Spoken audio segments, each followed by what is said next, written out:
There you go. Work.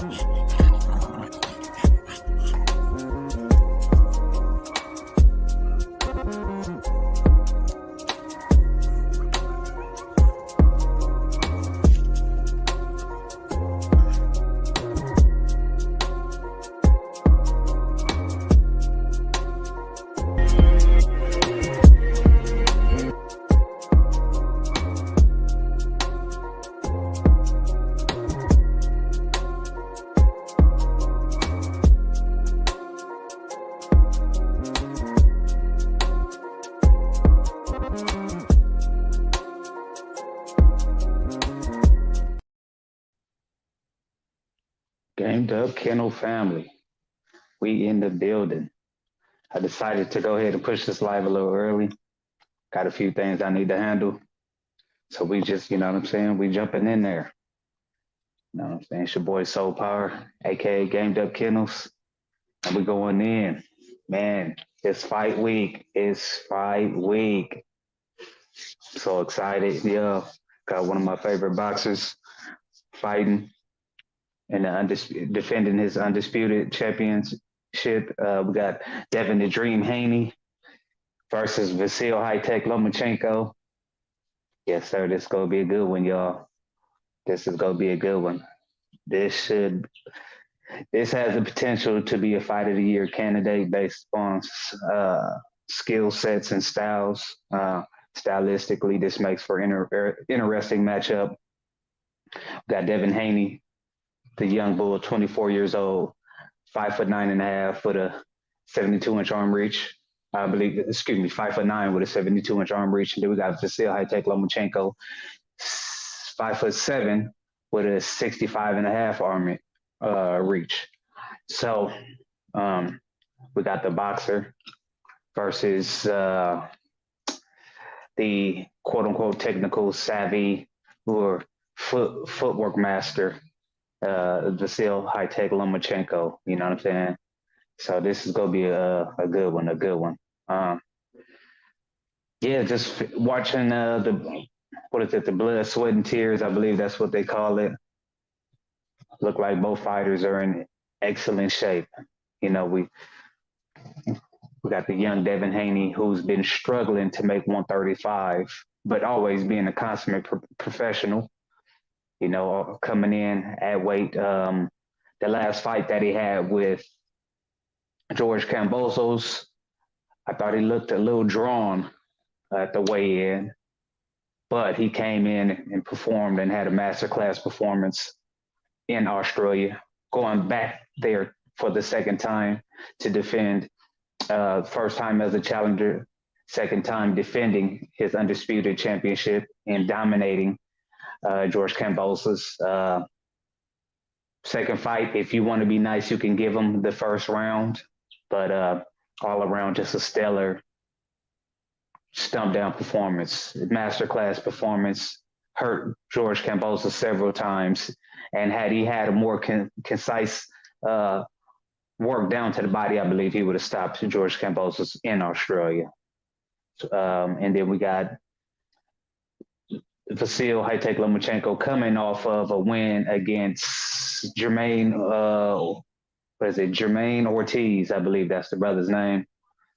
Another, at one time, was a sparring partner. I believe he stands 5'8", has about a 68-inch arm reach. So it was youth versus, you know, the wisdom, the experience. In that fight, you know, the young bull had early success with his speed, but just never sitting down on his punches, a bunch of pop shot, and then the last 3-4 rounds he seemed to have fade, and still Lomachenko just came on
Cuddy.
Yo, yo, yo, yo. Mic check 1 2. Put a one in the chat if you can hear me. Like I said, we getting in here early. Had a little technical difficulty right now, y'all. Y'all forgive me. And I'm ahead of schedule, so I don't expect too many people to be joining because of that simple reason. But like I said, we diving in here first, and the people will catch this on the rebound. I see you in there, family. My brother shot the God in the building. Yeah, There we man. go. There we go. Yeah, my Yeah. Jones was tripping, bro. I don't know what happened. The Jones just, it was like it made myself invisible or something. Man, when I tried to get on that first link that you sent me, bro, it would just like I don't know, it wasn't loading. I don't know, it never did that before. So I was like, I don't know, maybe it's the link or some shit. Maybe it's YouTube or something that. Nah, I it don't was know. me. What it did was it made for some reason I guess I made myself invisible or something where it like Mm. I essentially kicked myself out. So yeah, man, we gotta man, it's fight week. And all my future listeners, when y'all come in, make sure y'all hit your bell notifications. You know what I'm saying? Share this to your people and get abusive with that like button. You know what I'm saying? WWE status elbow dropped the piss out of it. You feel me? Yes, sir. But man, we got a big one, dog. We got Devin the Dream Haney versus Vasiliy High Tech Lomachenko. You know what I'm saying? Devin Haney, the undisputed lightweight, going over to Australia 2 times, defeating George Kambosos, and then going back and then defending his undisputed championship versus Vasil High-Tech Lomachenko with a record of 17-2. You know what I'm saying? They proclaimed him as the pound for pound at one time, you know, and coming off of a win against Jermaine Ortiz, the young bull, 5'8", with a 68.5-inch arm reach. You know what I'm saying? We got a big one. We got a big one. We got the boxer puncher versus the boxer dancer. We'll call it that. Man, how you feeling about this fight, man? What's the excitement like? What's the streets talking like? I'm gonna be honest, bro. I'm gonna I'm gonna lean. I'm gonna say this.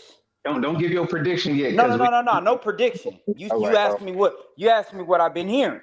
Yes, sir. Yes, So sir. typically, it's like I'm hearing a lot of people say it's a 50-50 fight. You know what I'm saying? I've been hearing a lot of people say 50-50 or at least 55-45. But this is going to be a real competitive fight. There's no of course I a lot of people are leaning towards Devin, but then again, it's like you really don't know. This is like a so much of a different fight when you compare the Tank and the Ryan fight. You know what I'm saying? Because we all knew that Tank was going to win. It was just a matter of time. We don't Absolutely. really know how this fight plays out. You get what I'm saying? These are It, two that's why it makes it proven. so.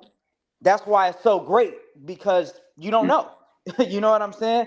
I think that's what makes for it to be a great fight because like I said, we can have our opinions and things like that, but I think this is a great fight. Personally, I think this is a damn good fight for both fighters. I think it'll be very competitive, and I think whoever makes a mistake first or makes the most mistakes, that might cost them in the fight. Absolutely. I know it's a serious fight because this morning I woke up and I kind of had like that anxiety. I was sitting down watching the sit down that Vasiliy and Yeah, Devin I, Haney had the ESPN I joint. watched that shit too. I didn't remember when I was saying they keep saying he's a dirty fighter, bro. I don't see it. I never seen that, so I didn't really understand the stance of that. But For Devin I Haney understand, Vasiliy is huh? Devin Haney saying Vasiliy is a dirty fighter. Yeah, I've never seen So what they him. was Or alluding to is the fact that during the clinch, yeah, no, I heard sometimes him, but I don't necessarily think that that makes you a, dirty fighters have a history of being dirty. So you can't just call someone and say you want to make the fight. That's just my opinion though. I didn't really like that stance. Because I don't really think people call Loma a dirty fighter. I've heard people call him many things, but not so much of a dirty fighter, I done heard niggas call him, excuse my language, I'm sorry. I done heard people call him like he's ducked certain fighters. Then I've heard him say, I've heard a lot about the guy, man, but I've never really heard him be a dirty fighter, That was the well, first one. everything is perception. So, white weight in the building, salute, good brother. I see you. Lord Scotty said, if Loma can make it a physical and close distance, he will have the upper hand. If Haney can, yes, sir. If he can use that jab and keep the distance, of course, absolutely. He's got to utilize that uppercut. Tell a female Lopez, because that's what he is. He's a female dog in heat. You know what I'm saying? Let's try to keep this Hey, a let me little. ask you a question, cuz. Hold One on, I question. don't want to lose my thought. I don't want to lose my Okay, thought. go ahead. Yes, says shooting that uppercut. Okay, because Lomachenko has a tendency to be a little front foot heavy at times, tight on his defense. When you taking that half step back when Lomachenko was shooting forward, man, he's susceptible for that counter uppercut. So left hooks and counter uppercuts is there for Dev all day. And I don't think he should utilize the clinch as much. The clinch is not going to work. Well, that's my opinion. I don't think that I agree with you. I think that'll be more of a downfall for him. How he uses it, but I don't think he should. I think that in tight quarters, he should not square up, but lean, that shoulder roll position and use his left elbow to push off and create distance. Agreed, because if the closer you are to him, Loma's a really good inside fighter, and he actually lets his hands go. Um, Even going back to the Teofimo Lopez fight, right? When you look at the way Teofimo in the beginning of the rounds was having success against Loma, when you look at just comparing the fights, right? Like comparing the fighters, in my opinion, I think Teofimo is a little bit more active than Devin when he's on the inside fighting, as far as letting his hands go, or not so much letting his hands go, but it could be just countering. You know what I'm saying? When he was fighting, maybe in that because he wasn't fighting off of a jab when he was fighting Lomachenko in the beginning rounds, he was just trying to counter him. You know? No, he actually was jabbing. Oh, he was just. Yeah. I just finished watching that fight about an hour ago. So he was jab, but now he was using the jab more as a blinder and a rangefinder. Yeah, but Okay. I was gonna say it wasn't like a jab. He was just kind of It pulling was, out there just for it was a distance in a ball on sense. that. Right, Absolutely. right. You got to do that against a guy who's a come forward with the shorter arms. You got to give him something to be skeptical about. Yeah, for sure. Look at it, arguably one of the best jabs in the game. Okay, so he's got to come out. He has to be on all cylinders. So he got to come out. In my opinion, he's got to be first on everything. So his work rate's got to be high. He's got to utilize that jab consistently, and that left hook. He gotta impose his will and really look like he won that fight too. He's got to keep Devin. He's got to keep Vasiliy Lomachenko on his back foot. But let's not get too heavy in that because we go do our fighter breakdown on Friday. You know what I'm saying? Right. Our predictions. But what I've been seeing in the streets is a lot of people are saying Loma go beat the shit out of Dev. A lot of that's why I'm not gonna say beating. I think that. Man, I'm in these YouTube streets a lot. Oh, you listening to?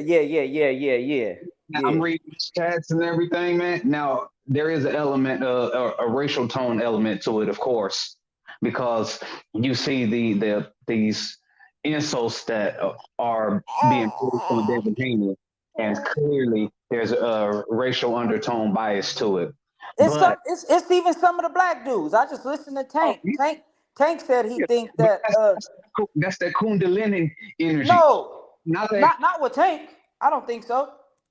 no. I'm saying in general. Oh, and Tank Tank don't want Devin to win. Tank, you know what I'm saying? That's the well, no, thing. no, no, no, no, no, no. You got to look at it this way. Ryan Tank Devin set himself up for that because he said he wanted Ryan to win. So on the flip side, he's only going to say the same thing about you too. Devin said he Um, wants Ryan to win. Devin Haney, I watched the video. He says he thinks Ryan Garcia is going to win, and he does not think That's Tank will different win. from saying thinking and wanting. No, Tank never said he wanted Dev to win. No, no, He said, no. You just said Dev wanted Tank to Ryan to win. well, that's what he said. Well, you can give your thoughts. It's just a prediction on who you think is going to win. Yeah, baby. No. But thinking and wanting is something different. If when So you want something, you got an agenda behind it. When you think something, no, that's hold on. debate. So you're saying Tank wants Lomachenko to win? No, you said Devin Haney wanted Ryan to win that Tank fight. So I'm getting some clarity. Did he want him to win, or did he say he thinks he's going to win? I think he said a little bit of both. Because Well, there's nothing. Hear me you out. got those When clips. when when I sent it to you, I said everybody knows that's like you can pick. Remember we talked about it, and then you said that was just a little bit of him just just talking shit and just fucking with Tank a little bit. You get what I'm saying? Well, So Scotty said it right here. Tank is biased because he really don't want Devin to win the fight. That's a fact. He don't want that fight with Dev. I He don't. don't want that Well, fight. I don't really know because his coaches, his trainers saying something different. No, bro. All we got to do is go back to after the Rolly Ramiro fight. What did he say? I'm off my contract, and we can make that fight happen next if you win your fight. After that, we ain't heard a chirp from Devin. Agree, but listen. Agreed, right? But Devin already had a fight after that. No, he didn't. Devin had no fight after Tank fought. Who did Devin fight after Tank fought? He fought Cambosis in the rematch, but they could have. It could have been. They could have fought. See, I'm not going to say that because You what they could have fought. I I'll don't. tell you. Man, we can't even get certain fights right now in boxing, bruh. So I don't agree with that. I like political shit, personal shit. I think it's too much politics with These certain shit. it's the fact that people don't want to concede to make certain concessions. That's what it comes down to. It was evident. Look at what Devin Haney did. He laid the blueprint out for fighters who really want to make it happen. If you really want to make the fight happen, and let's say you aren't the A side or whatever, so you will concede to make these things happen. So that's what I'm saying. It can be done. And there's always ways to fight. Yes, there is a element where these the powers at the top can dictate certain things, but just look at what Devin Haney has done. Devin Haney leaving match the zone, coming over, conceded to leaving your boy the devil, that jackal over there, Eddie Hearns in the UK, who wasn't making no fights happen for him, and then going to Top Rank just to make the fight happen, making every concession. I mean, dude, he made so many concessions. Bill Haney almost didn't even make it to the fight. He made it to the fight the day of. So these fights can happen. It's all a manner of what each fighter or the quote unquote B, you know what I'm saying?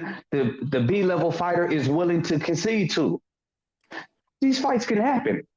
These guys aren't trying to fight for legacy, though. They're prize fighters, like they said. There are only a handful of guys who are fighting for legacy, like fighters of the old. I, But getting back to what the streets was saying, you know, they saying, you know, a lot of people saying Devin Haney is pillow fisted. He go get in there. He ain't gonna be able to handle that infighting. Uh, Lomachenko's gonna have success, and he fuck around and yeah, that's what they saying. You know, well, I was listening to Dev yesterday. Stop. When they on their little interviews and shit, and I want Dev to go in there and control the fight. Well, I feel like he has to because when you give interviews, you go out, you have to impose. Like we see the bullshit in boxing right now, bro. We just saw some crazy stuff with Rolly Romero last week. You know what I'm saying? Um, I think that fight. I think he has to go out and, like he said, impose his will, but it has to look like that, clear cut, so he doesn't get robbed. You know what I'm saying? yeah, we already know he down 4 rounds already on written scorecards. So that's already part of the fix. No question about that. No question about that. Um, do you feel like people are excited for this fight? Agree. Yeah, man. Listen, real. Like I said, I think to true people who understand boxing, this fight is a lot more meaningful than the. And I'm not saying it depends on how you look at it. This No, no, might no. not do nowhere near the numbers of Tank and Ryan, but it's when you're looking at skill set wise, this is a better fight to me. It's more even, in my opinion. I felt like we all knew Tank was going to smoke Ryan. Like that was guaranteed. I mean, just depended on, we was all looking at win.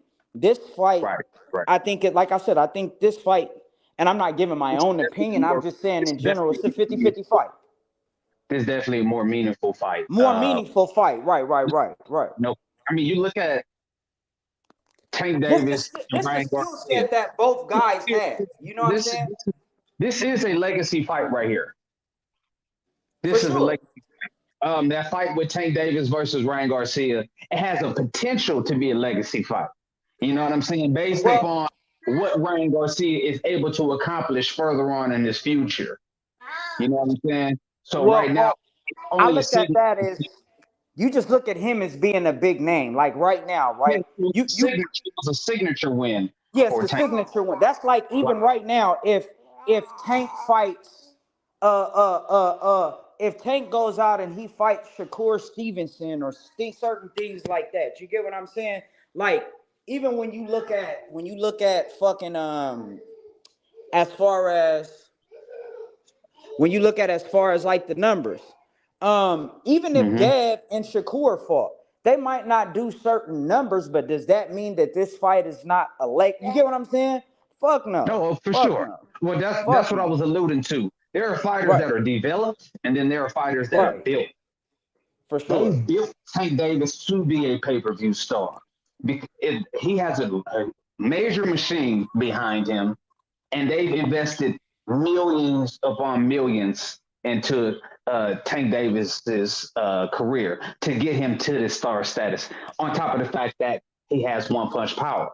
Okay, Ryan Garcia, he's been built to be a boxing star. He's not a pay-per-view star, in my opinion. I believe this fight is all contingent upon the back-breaking work of the Mayweather push on Tank Davis. You know what I'm Well, you saying? talking about Tank and Ryan's fight? Yes, sir. I don't You, I, I don't I don't think so. I no, think it no. was I tell you why. All you have to do is look at hold previous on, hold on, numbers. hold on. Well, if you look at all of Tank's previous fights, he's never done a million. He's never done a million. No, no, no. But you can create a level of a playing field level.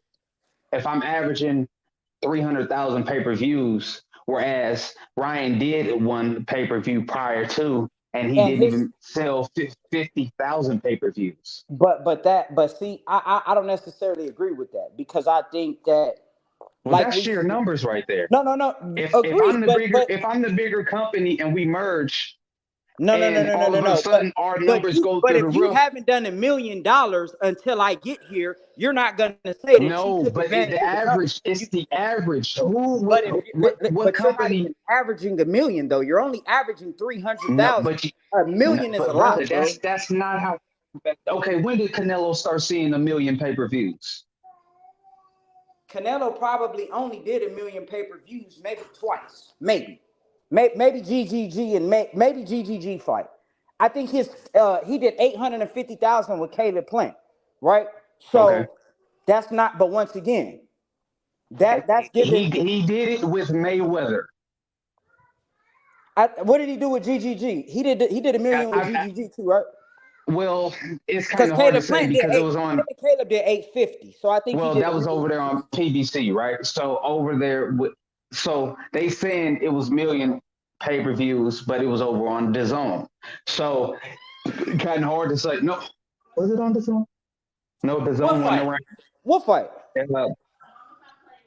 Matter of fact, they Plant and used. him fought on PBC. No, I'm saying GGG. Slow down, brother. It was You never HBO. said a name. I was asking you. You never said anything. I said Canelo. We was talking about Canelo. No, I know. We never said the fight. We just named 3 different fights. We named the Floyd fight. We named the fight when he fought Okay, Plant, and then well, we said I'm GGG. We talking named about three G. different That's fights. why I was trying to name the platform first. I was trying to name the platform. So he did 1 million. It was over on HBO. It was before HBO fell off and went under. They claim that he did over 1 million pay-per-views in that first GGG fight, right? But That prior to that, right. his only 1 million pay-per-views was with Floyd, and he had several pay-per-views prior to the GGG. He had the pay-per-view when he fought against Miguel Cotto. He had against Amir Khan. He didn't touch those 1 million pay-per-views. It was the quote-unquote GGG, which ironically, if he was bringing in that much money, why all of a sudden then would HBO decide that Let me see if I they're going to pull out of boxing? Okay, ironically. But the point of it was the person who was doing the numbers was Floyd. He had the can I get away? consistency Go. doing I'm on the the get out of numbers. here. Same thing with Tank Davis. He's been the consistent pay-per-view star. No, It's not agree. it's not been Ryan Garcia. Now the combination But of the I'm two, not arguing. I wasn't arguing you that though. but that's what I'm saying. Ryan Garcia is only becoming a pay-per-view star off the works of Tank Davis, because if he fights anybody else, he's not doing those numbers. Well, But I well, well. repeat, Hold on. I don't know if I agree with that. And I'm gonna say this: what if he fought a Devin Haney? We don't know how. Personally, coming well, no, from the, hear me out. cuz. Hold on. Joe Schmo. What's the likelihood of him fighting a Devin Haney? Who? Ryan? Ryan Garcia, yeah. Well, right now, I mean, if you looked at, and this is just my opinion, if you looked at the way it is right now, if you just did 1 million pay-per-view buys, that is a lot of money for Tank and for Ryan. So if these guys can somewhat garner, because all boxing is about is money. That's just pretty much what everything is about is money. If you gonna take the fight, if it's meaningful, if it's enough money and they scratching your back, yeah, you gonna take that fight. But I feel like Ryan and Devin could do 1 million based on and I'm not going. That's just like right now when you say, hey, Devin doesn't have a history of even doing 200,000-300,000 on pay-per-view. But we would say that a fight that Devin Haney fights could possibly do something. We can't say anything because Devin hasn't done that on pay-per-view, but we can because he's a big name in boxing. That's what I think, and that's why I said that. Now Can you I rewind could the be last wrong. 30 seconds? I had somebody pull up to the crib. Can you rewind that? I All right, want to let me make ask you a question, right? uh, You remember when me and you talked and we said Devin and Tank could potentially do X amount of pay-per-views, right? for sure. Based on what? Because Devin is not a pay-per-view star. Well, we don't know it yet because Devin hasn't done a pay-per-view. So, but I mean, you that the shit with Cambosis, that was pay-per-view. I mean, No, it's ESPN Plus. no, it wasn't. That was a pay-for subscription. That's not pay-per-view. You just had to pay for ESPN Plus, and that's But listen to what I'm saying. There's two ways you did that. You know, hold on. DAZN did the same thing with this last fight. Now I know that a lot of people said that you couldn't watch DAZN, but different. You had DAZN, but you still had to pay separately for the Tank fight. That's something different. If you already had ESPN Plus by proxy, you got to it's watch free. the I get Tank. what you're saying. It's Yes. the Devin Haney fight was You free. were paying for the subscription for the ESPN Plus. You weren't paying for it specifically to watch the Devin Haney. Agreed. So based on Devin not doing no pay-per-views at all, how could we say what we think the pay-per-views would do if he never did a pay-per-view? And that's it's only surmising. That's it. So that's us pontificating based upon the draw that that Devin Haney has, based upon what the streets is talking about. You know what I'm saying? Looking at his viewership, so on and so forth. We can kind of gauge based upon past fights that Tank has had with nobodies who didn't garner any no. I wasn't speaking on Tank. I was talking about. Remember, we was talking about Ryan. You said we don't know if Ryan's numbers will do anything because he only had one previous fight. Well, what was that Tago fight was on pay-per-view? No, that was DAZN. All that shit was DAZN. He fought in Arlington. No, not in Arlington. He fought somewhere in Texas, and it was a pay-per-view fight. I can't even remember who it was, but that wasn't it wasn't recent. No. It might have been a Tago fight. This is before he had that little the quote unquote emotional breakdown. Hey, Big Bang Hank in the building, my brother. Salute, cuz. They would be terrible. He doesn't have popularity. Who you alluding to? Lord Scotty. Yeah, that's my nigga Shad, the guy right there. That's my brother. Yeah, hey, who you alluding to? No popularity. But this is how I look at it. So I do think that whenever any of the top guys are fighting, they're going to do numbers. Because just based on the name, and that's what I was saying. Even just with the three guys, even excluding he said Haney. Excluding because even if you look at it, Ryan Garcia is as far as name, Ryan Garcia is a bigger household name than Devin Haney. Name wise. He's bigger. In my opinion. Now, does that mean that he'll do? Not that he's bigger, he's more popular. But popularity is the scene. It makes you bigger, right? If I'm a more popular rapper than you, I'm a more known rapper than you. To say I'm bigger would include income. But the income that Ryan just got from that last fight trumps every fight that Devin had. No, it doesn't, because we don't know what his ticket is. We don't know you did a million pay-per-views. What his contract consists of. He didn't receive that money like that. Remember, he's being pimped out by daggone Golden Girl over there. He's not receiving those fundings like that. We're talking about Devin Haney, who is partner in. Go ahead. Let me ask you a question, cuz. So, and this is all boxers, right? Most boxers have bosses. I don't care if you got your own. None of these guys have enough to where maybe outside of I got your phone. Maybe outside of Canelo, Wilder.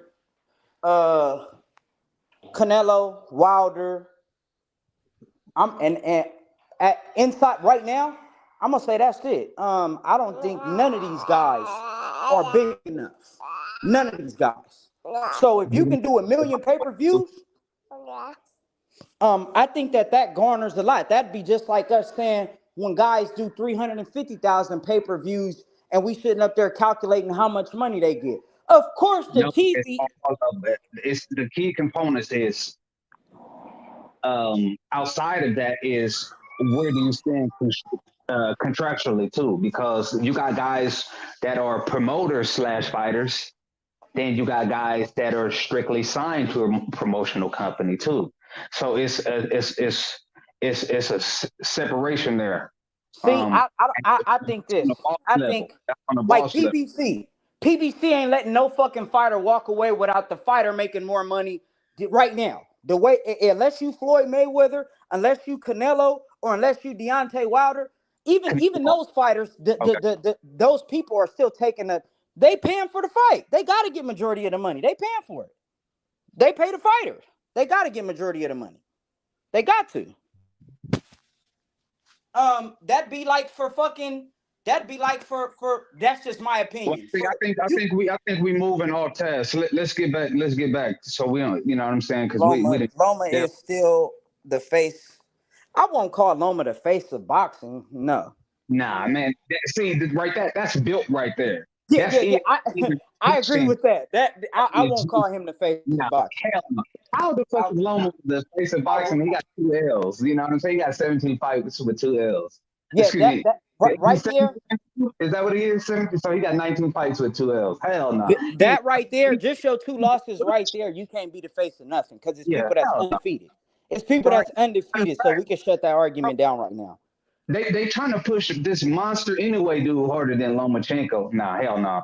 Loma's built. You know what I'm saying? Devin Haney has been developed.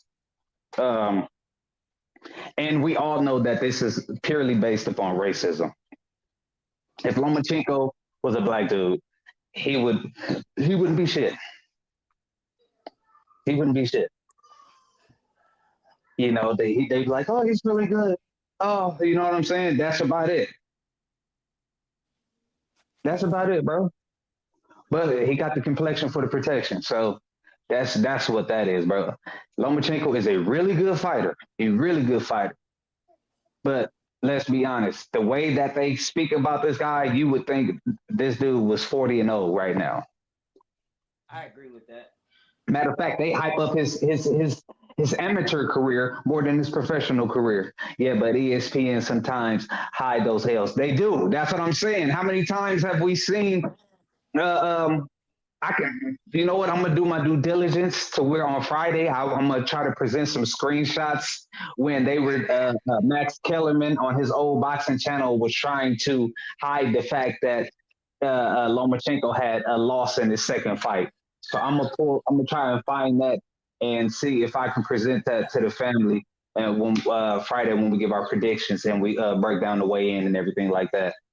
See, Loma the face of European boxing.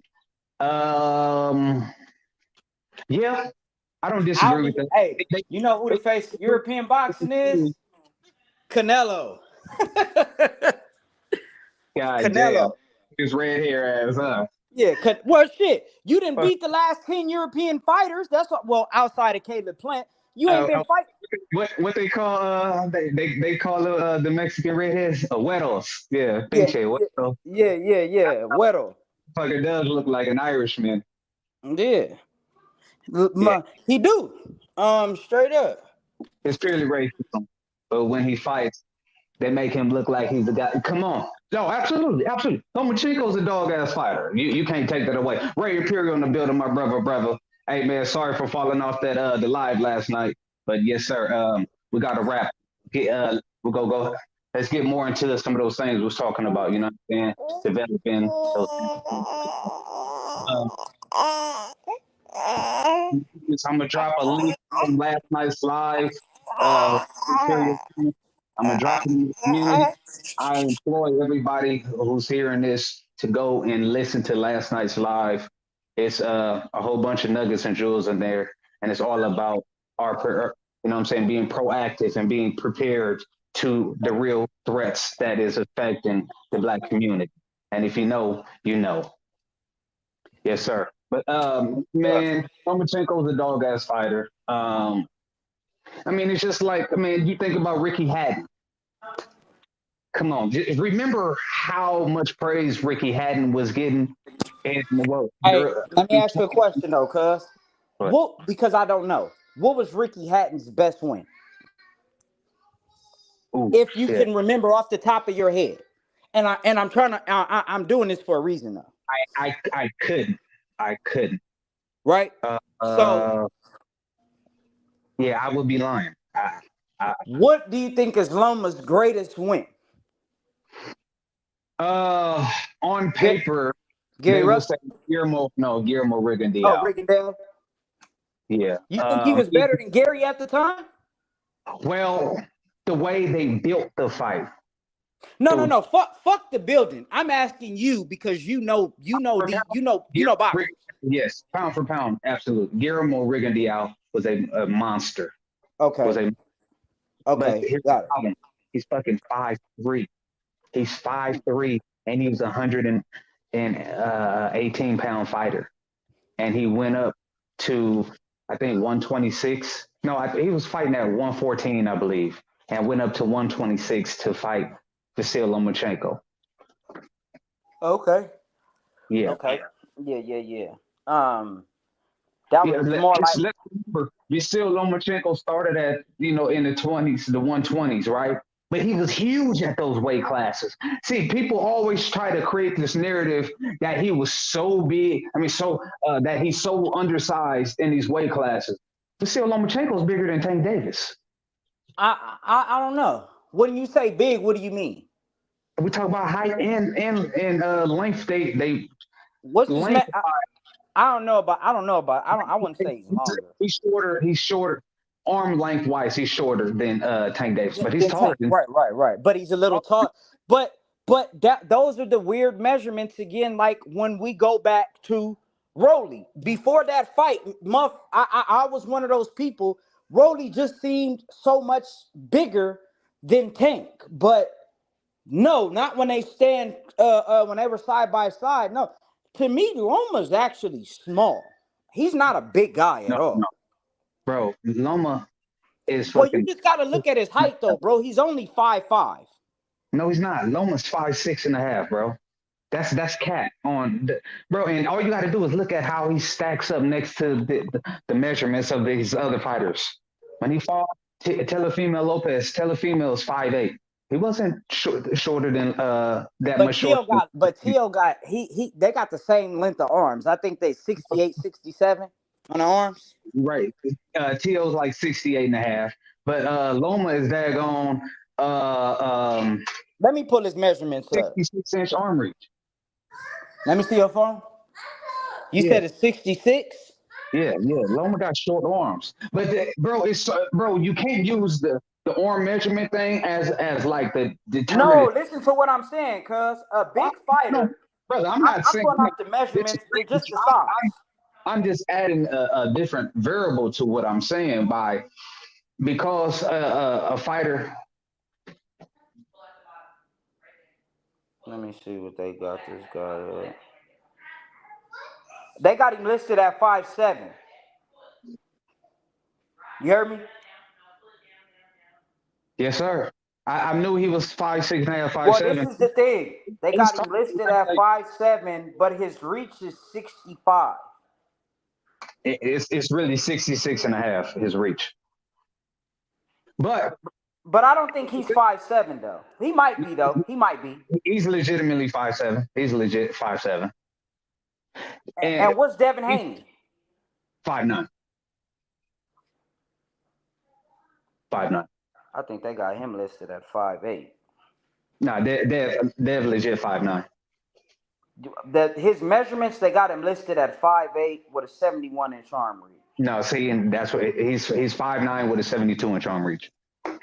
Yeah, I heard that 72 before too. Yeah. So, and we've seen how these different boxing reporting pages will have different, measurements for these fighters. So remember, back to the Ugas versus Earl Spence. They had Ugas listed prior to that fight as a 69.5 No, arm. but everybody, I think Ugas was listed like that for years up until that fight. I think they corrected because Ugas looked a lot bigger. Yeah. That's a fact. He definitely was a lot. He was actually bigger than Earl Spence that fight, and his arms were longer. His arms looked longer than you He's thought wide. too. Yeah. Like wider. Yeah. Shoulders Yeah, were wider. He looked bigger. yeah. He was all around bigger fighter. All Yeah, he around bigger looked like a fighter. bigger fighter. Exactly. Yeah, That's what I think. yeah.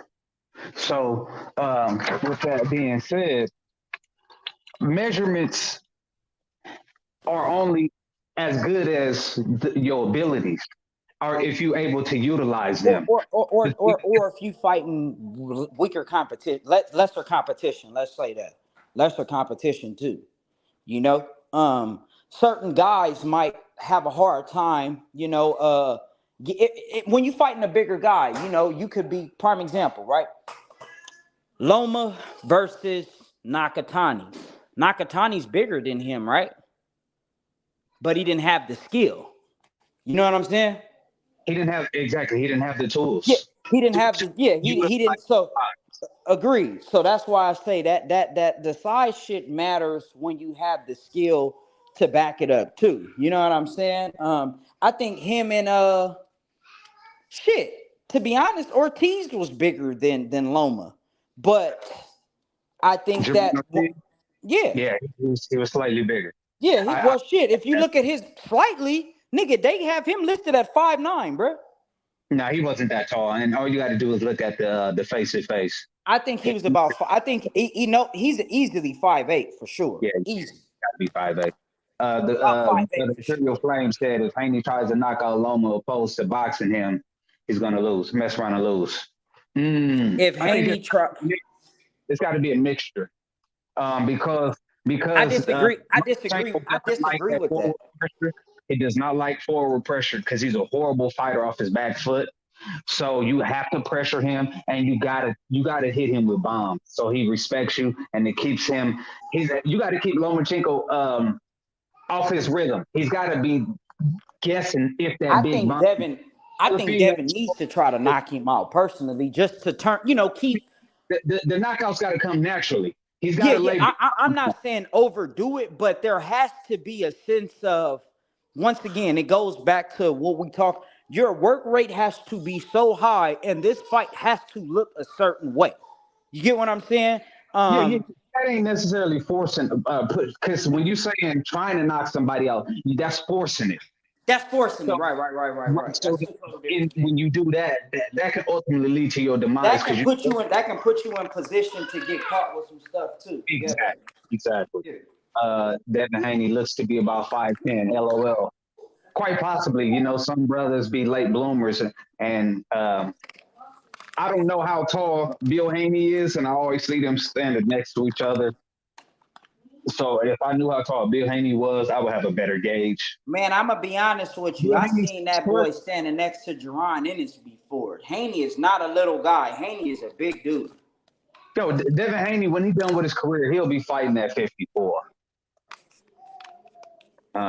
Sure. He has the measurements and the frame to grow into that. I mean, just Man, that look nigga at. can fight at 60. I don't know if he'll go that heavy, just based upon because at 160, you're talking about guys that's walking around at 185 pounds, 190 pounds. Man, they said Devin coming into fights 160, bruh. Rehydration. Yeah, I but don't you know how talk true that that is, but power. Yeah, nah, he ain't coming in that heavy. Hell no. Shakur said it. I don't know how true that That's is, not, but I'm just saying that's bro. something they know That's each other. 25 pounds to rehydrate overnight. Nah. I can see that. Well, I'm gonna tell you why. That old ass man rehydrated over Rolly, and he was almost 20 pounds heavier. 20, almost 20 pounds. We talk about 25 But you're pounds. talking about a 40-year-old man, though, bro. You talking about a 40-year-old Exactly. man that was almost 20 pounds heavier. A 22-year-old kid, I don't think it's not as bad though. I think No, it can be done. I don't know. no. I'm just saying. It's more water weight on a younger guy versus an old guy. Okay. Older men carry more body fat versus a young man He walking around. Devin Haney probably 3%, 2% body fat. So he's only gonna rehydrate with water on his body. Yeah, he looks like he looks super weight drained. Oh yeah, he did look super weight drained in that Cambosis too. He did. I think I spoke to on that earlier. He's got a nutritionist this time around, so that's a good thing. Personally, I think this should be his last fight at 35. I think he should go up to 140, campaign at 40. That way he can really allow his body to fill out more too. And I think that's where we'll start to see more durability. Well, he has good durability, but I think he'll have more pop on the end of his punches. Personally, some guys are just late bloomers. Myself, I'm a late bloomer. You know what I'm saying? I didn't really start to get strong until I was about 20. You know what I'm saying? 25, I just started to get into my man strength. You know, once I turned 30, that's when I really started to feel strong. Like if I grab on to somebody, they about to look at me crazy. You know what I mean? So some people just late developers. I'm a late bloomer. You know what I'm saying? Nigga didn't really hit puberty till I was like 14, 15 years old. I got Would you say the same for him though too? Because he been boxing so young? Devin Haney's definitely a late developer, a late bloomer. Definitely. I'm gonna give all right, so look, right? You know how when motherfuckers play basketball and shit, and then they call you a late bloomer in ball, but you've been playing this sport for you're saying he's a late bloomer in how his body's developed. Yeah, strictly strength of just strictly strength, right? See, so for me, go ahead. What I think people are I'm gonna say this, right? This is what I think. I think when people look at Dev, right, Scotty. Yeah, the baby face tell it all. Yeah, he's a young guy, man. He's still a young guy. I want to see him. I think it go back to what you said, cuz you missed out on the point. Remember one of those fights you were saying he wasn't really sitting down on his punches like that. For sure. He already. If he sat down on him, and it's also the style that he's fighting too. You know what I'm saying? Right. How he's fighting. You know, if that makes sense. It was Camboso 1. He wasn't sitting down on his punches. Yeah, 2, he was sitting down on them bitches though. He was, and then you remember what I told you, he just didn't have a focused effort on the body. Had he focused on that body early with Cambosis, he would have got Cambosis out of there. Cambosis. I thought he still could have stopped him without. It would have made it a lot easier. I get what you're saying. It would have made it easier because Cambosis, he kept that high guard because he was expecting everything upstairs. The point is when you have versatility and your punch output, they don't know where it's coming from, especially when you touch and hurting the body. Now they more susceptible to keep it tighter. Yeah, for sure. Now catch them with something they don't see upstairs. Matter of fact, you can feint to the body and come upstairs, and you ain't even got to hit them with that. You know, that docile flame. It's just at that point just hitting them at the right spot. It only takes 6.5 pounds of pressure to knock somebody out on the chin. Man, a little boy, 8-year-old, 9-year-old kid can knock somebody out and hit you, right? That's what I'm saying. So so that's why I'm an advocate of touching the body, concerted effort of working that body. Man, you got to tenderize them ribs, touch that liver, them kidneys, you know what I'm saying? And Devin Haney has those looping punches to where he can get around and touch them kidneys, you know what I'm saying? Get around that backside and touch it, you know what I'm saying? Get underneath, hit the, you know what I'm saying? Hitting that rib, you know, I think it's the fifth rib right there, you know, the fifth and sixth rib, all of them, that's tenderizing right there. You can break them Jones. Same thing, straight to the solar plexus. Or, like I said, Lomachenko is open and susceptible to an uppercut. You ain't even got to place it, that right uppercut on the chin. You can go for the solar plexus. And because Devin Haney has that range and he has cat-like reflexes, he can shoot that uppercut and get underneath the punch, or shoot the punch and half step back. Right, he don't sit down too much on the punches because he's always in defensive mode. Absolutely, absolutely. Um, he does at times, but that's when you see him with his forward momentum. You know what I mean? But if normally speaking, he's a real balanced fighter. You know what I'm saying? You'll see him; he'll take a step forward, half step back, step forward, half step Hey, back, circle, I think circle. he should fight. I think he should fight Loma from a distance. I don't think he should. I don't think he should fight Loma too close. No. He's got to keep Loma on the end of that jab, but it's got to be with forward pressure though. Forward pressure, or just constantly inching forward, just constantly inching forward. You know what I mean? Just half steps, never pressing too heavy. You know what I'm saying? Half steps, jab, left hook over the top, jab, straight right to the solar plexus, jab, right hook to the body, jab, left hook up top, jab, step in, shoot that right uppercut. This is how I'm seeing it. You know what I'm saying? And expecting Loma, because Loma's shifty. Remember, we're talking about the battle of the orthodox versus southpaw, keeping that left foot on the outside of Loma, not allowing him to use them angles and step over. And you know what I'm saying? Loma loves to do that little swivel right hand over the top. He throw that little wood swivel, but like I said, that's Friday. We're gonna break it down. But yeah, man, this been a cook. Hey, E, I sent you the link, bro. I sent you the link. Where you at? I don't even think we could go into depth with this too much more because we're gonna be tearing Friday down. You heard me? Yes, sir. Yes, sir. Well, shit, man. How you think the brother looking leading up? You know what I'm saying? Leading up to the fight. You think he look drawn right now or anything? I think he's looking healthy right now. To be honest with you, I personally think he looks good. Yeah. I was looking at his face in that ESPN video. He didn't look sucked in like he did versus that Cambozo. And I mean, it's a lot of different things that you got to factor in, bro. It's not just him looking sucked in. It's him having to go all the way to Australia, bro. He didn't have to go nowhere. The nigga went 5 miles. He went home. He driving home after that. Absolutely. You follow what I'm saying? Like, he's driving home after this, bro. So that's a whole. Go ahead, get it. I agree with that. Trying to see if E go jump on. Yeah, man. This is. Hey, who's on the undercard? I don't know. I don't know. Okay. I'm gonna look into that because I want to see if it's any notable fighters that we can break down. Oh, let's get into the robbery that happened last weekend. My God. You had heavy lipped, half man, half retard. Rolly Romero versus what's the Aztec dude name? Man, we finna call his ass Grandpa. Fuck that. Yeah, Grandpa Barrosa. Yeah, his name is Grandpa.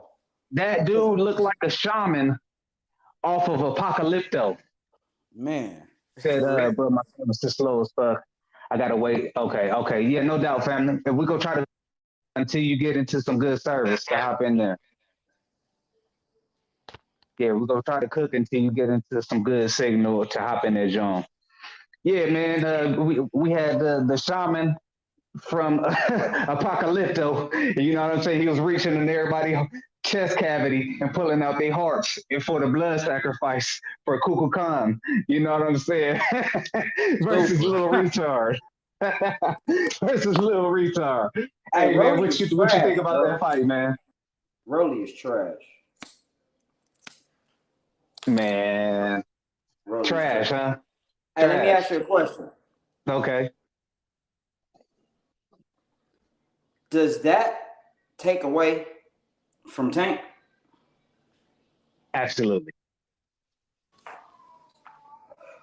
If you try to use Rolly as a determinative for who he's fought, absolutely it does.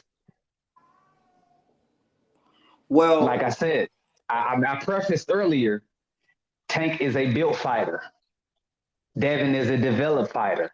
Shakur Stevenson is a developed fighter. You know what I mean? Now, don't get me wrong, Tank is legit. This dude, he's the goods. But I as far as I go ahead. think Tank is the best at 35, bro. I think Shakur Well, beats him. well, I think I think Shakur has the best chance of beating him. But the thing is in every fight, um, we've seen Tank crack in every fight. And the thing is just can these guys withstand that? You know, that's the if we knew that, you know, then we know if he can withstand, he can win. If Devin can withstand and not get put down, they both can win. You know what I'm saying? Well, it ultimately come down to concentration. You look at that prior to the Ryan Garcia fight. You look at the dude that whooped up on Chris Colbert, the Puerto Garcia. Rican dude with the big Garcia, the other Garcia. He had a lot of success against Tank. His problem was he lacked concentration and he stayed fighting Tank's fight. See, And I think dude has some pop though. I think Garcia got some power on him too. He was throwing some shit. He was throwing with bad intentions, bro. He was throwing with bad intention. I disagree. If Tank did Tank knock Rolly knock out out in the Rolly out fashion he in the did, fashion that I he would did. agree. Okay, I mean, I can see that too. But What you he's mean by that? he's That basically saying Rolly is he trash? no. He's saying it wouldn't. It's not taking nothing away. He's saying if Tank didn't do what he did, then yeah, it would probably take away. I'm Well, I'm taking it away because I know what Rolly was prior to that fight. Rolly only fought that way with well. Tank because he was comfortable with Tank. Mind you, they've sparred several times. You know what I'm saying? That So, mic check 1 2 1 2. Mic check. Can y'all hear me? Can y'all hear me? Put a one in the chat if y'all can hear me. Okay, I think my mic is going. Yeah, I think that's you, Cuzzo. You out of service. Um, I saw the fight against, I think it was Jackson. Damn, what's the it was a Puerto Rican dude. Um, yes sir, yes sir. Appreciate y'all brothers. Dang, what's the brother's name? Devin Haney ended up whooping on him, but I believe that he whooped Rolly Romero, outboxed him for 12 rounds, just completely outclassed him. But he was gifted a decision. I believe it was like right at the start of COVID. I'm gonna look all of this up. Like I said, Friday I'm gonna have everything written down so I know all these fighters' names. So I'll be more concise with my points. Tank has a one punch knockout. Yes, sir. Yes, sir. Yes, sir. He has that one punch power, which makes him, uh, you know, he's a problem for anybody. You know that he has that X factor right there. In my opinion, he kind of reminds me of Mosley. You know, a little undersized, but had a lot of dog and a lot of power. Remember, Mosley's not a big dude, but Mosley went all the way up to 54. He was fighting, you know, the Miguel Cottos and everybody. Rolly last fight was a robbery on every level. Absolutely, bro. Absolutely. Bro, that knockdown that they gave him was a shove. What was that in the sixth round? They gifted him that knockdown, sixth, seventh round, where he hit dude with his forearm and threw him down after it was a three punch combination. He landed the first two, and the last punch was a right hook, but he hit him with his forearm and threw him down. You know, Tony Weeks, you a weak ass referee. Your name, you living up to your name. Said, and that boy got a chin. He does have a chin. Well, hence the name Tank Head. You know, he's 5'6", 5'5" whatever he is, but he got the head of somebody that's 6'4". Pause. You know what I'm saying? He's disproportionately on his skull to body ratio is ridiculous. His skull is probably more than half the length of his torso. The dude's head, and I'm sure the bone density in his skull is on Neanderthal level. You know what I'm saying? He's got to be archaic in his DNA somewhere. You know, this dude is Cro-Magnon man somewhere along in his 100th generation. This dude is retarded in the skull. That's all I got to say about that. So absolutely, he's got a chin. His bone density is retarded. You know, crazy pop, very twitchy, but you can exploit guys like that. You know what I'm saying? You can masterclass them, especially if you have the IQ and the range and timing. You know, I mean, you just look at the success that boxers have had. Mind you, he's never fought anybody who's been close or equal to his ability or skill set, natural ability or skill set. And these guys have been able to exploit him at times. You know, you can say, oh, well, Ryan, you know, he was really fast.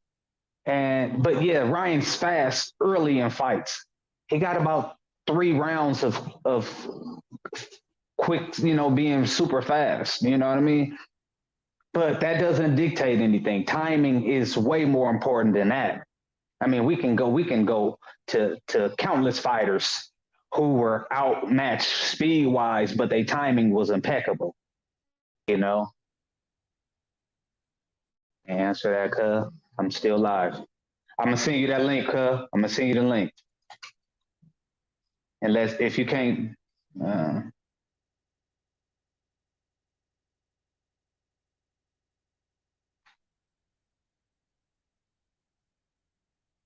Yeah, if you there we go. Yeah, We're back in. that I shit was see you. good. Yep. Yes, sir. Yes, sir. Yeah, Tank Davis, he's never fought anybody nowhere near his skill set or matching his natural abilities. So, Oh, I don't think none of them have though. Devin have this fight, but they ain't yeah. fought. They ain't fought each other. So that's the only time. I don't Oh, think for sure. nobody. Yeah, here I The come. problem I'll go in is there that now. But Tank is 3 years further in his career than these guys are. That's the problem. Tank has a signature win, but he don't have not one legacy fight. That's problematic at this point. so a legacy fight. I think. Yeah, I would agree with that. But then again, like I said, I think he has. I think all of those guys bring different things to the table, right? So I think this is Devin's legacy fight. I don't think Cambosis was a But legacy fight. You know what I'm saying? Because I don't think became Cambosis was good enough. no, Huh? no, it was a legacy fight because he became undisputed in that fight, and he became the youngest undisputed boxer in this 4 belt time frame. So absolutely, it was a legacy fight. Let me ask you a question.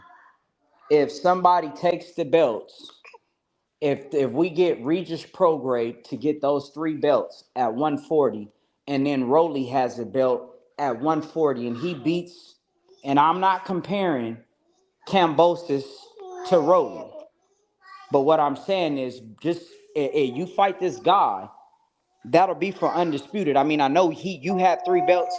Once you win everything, this makes you undisputed. So pretty much it's the exact same thing because Dev No, had a belt no, and no, the no. other guy had 3, right? No, you would have to preface it if Rowley had 3 belts. If Rowley had 3 belts and Regis Prograde has the WBC and they fought for it, then it would be a legacy fight at that point. Rowley I, Ramirez would have had to beat somebody to get those 3 belts. so let me ask you a question, right? I think we're getting somewhere. So is Teofimo Lopez a star boxer? Yeah, He he had is. yes. Teofimo has a legacy fight on his belt. He beat Lomachenko, No, agreed. No. Agreed, right? But this and is what I'm saying. he's a star boxer. Absolutely. But listen to what I'm saying. So legacy fight was against Lom. So basically, the importance of the fight is what makes the fight a legacy fight. What makes your fight legacy? The magnitude of the fighter that you're facing, what they've accomplished, and versus your accomplishment, y'all meeting Devin, up. go get your phone from mine. Bet, let me see your phone. So the magnitude. Yes, sir. If the fight holds tr- true significance in boxing, absolutely. So, what was accomplished on the way to the uh, uh, matchup of these said fighters? The brother Imperial said, "The first left that Tank lands go knock the snot box guaranteed." Well, yeah, depending on how flush it lands and if he can land it, you know. Um, I believe Shakur Stevenson beats Tank Davis. Um, I think Devin beats Shakur, but I think Tank has more success and will beat Devin. Um, now I would root for Devin because he's one of my favorite boxers, but I think that Shakur Stevenson is a little bit tighter defensively, and he makes it a little harder to be hit than Haney. So I wouldn't be surprised if Devin Haney lost against Tank, but I would favor Shakur to beat Tank versus a Devin Haney. But I favor Devin Haney to beat Shakur though. Lord Scotty said facts, but the excitement of the punch is legacy so far. Yes, sir. I mean, well, it's crowd friendly because at this point, ultimately, he's David Tua. Who? Tank? Tank, yeah. Man, Tank is Deontay Wilder. No, he's not because he don't have a legacy fight. So listen, let me ask you a question. You don't Before, remember hold, David hold Tua? on. No. Because, but see, when you look at nobody, Tank is bigger than David Tua is. Is he? Yeah. Okay. Watch this. If you asked 10 people right now, and this is just normal motherfuckers, people who probably not even. We got an age range though. We gotta have an age range. Okay, yeah, let's just say people in between 20, we could say 20 and 35. And I guarantee you more people will know Gervonta Davis, whether young or old, than David Tua, or even Devin Haney for that matter. And he doesn't Yeah, have a legacy fight yet. recent. Most because boxing doesn't have the same affinity that it had at those time frames. You got to remember, boxing at one time used to be one of America's most popular sports. Now Uh, it's number 10 now. hold on though. So we got to give Tank some credit though, because the last time we seen a pay per view garner $1 million or sell $1 million, you know what I'm saying? Do 1 million pay per view buys. It was Canelo. So I think But that brother, that's something that's built though. That you can't use popularity. see that's not. I don't think it's popularity for Tank. I think it's popularity for Ryan, but not Tank. Because I think everybody as as a boxer, Exactly. everybody Social knows. media changed the game. Period. Exactly. People knew these boxers. There was no social media. There was no social media. But what I'm saying is that I'm saying David Tua. Name me his legacy win. David Tua, Yeah, I can't shit. and but name me Tank's legacy win. I think that you can look at Tank as he fought. A lot of people would say Leo Santa Cruz was a legacy fight for Oh, Tank. hell no. Leo is another built fighter. Leo, So Leo's not gonna go to the Hall of Fame. bro, Leo Santa Cruz not gonna go to the Hall of Fame. bro, Rocky Marciano's in the Hall of Fame. Arturo Gotti's in the Hall of Fame. You don't think Arturo Arturo Gatti Gotti was a beat good fighter? Mickey Ward. No, Arturo Gatti wasn't shit. People liked him because he was a blue collar Did he Italian. fight?